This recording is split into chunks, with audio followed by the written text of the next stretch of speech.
Hey there, so I'm going to show you how to get an arrow to point at the finger that you're dragging around the screen, so it'll rotate and always point at wherever your finger is on the screen. So you'll do a new sprite kit game. We'll call this one Point at the Finger. Universal. Create. And all you'll need to do is go into the game view controller and set the scene anchor point to be equal to a new CG point, and that's going to be 0.5 and 0.5. Once you do that, in the game scene, we're going to delete all of this stuff. We're going to leave the for loop in because we'll use it.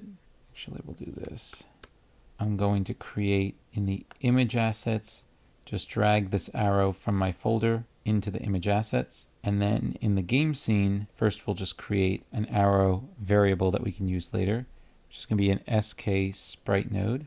In the did move view, we'll do arrow is equal to a new SK sprite node, and we'll do it by image name.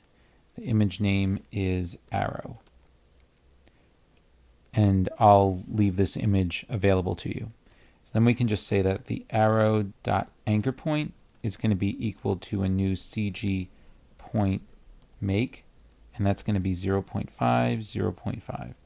And the reason we want that is so that it rotates around its center. We don't want it to rotate around the top or the bottom. We want it to rotate around the center. So then you can just say self.addChild, and we can add the arrow. We can create a variable called finger location, and we can actually just say that's equal to a new CG point. In the touches began, we can just say that finger location is equal to touch.location in node, and that will get us the CG point of where they touched on the screen. We can also do touches moved so that we know where they moved to. And we'll just grab this for loop stuff and we'll paste it in there so that we update the finger location based on where they moved. And then in the update function, this is super simple. We're going to get the rotation in radians, and this works well because when you rotate a SK sprite node, it also works in radians. You just need to use atan2, and the two doubles that you're going to pass it is the finger location.x and the finger location.y. And then all you have to do is just say arrow.z rotation, and that will allow you to rotate the arrow. And because we put the anchor point in the center, we can rotate it around the center. And you just have to make this opposite of what it was, because if you don't, then the arrow will spin in a different direction. So negative radians.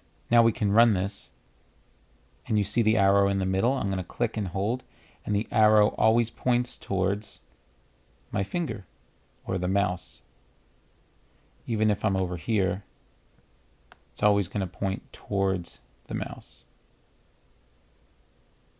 It's pretty simple, and that's how you do it.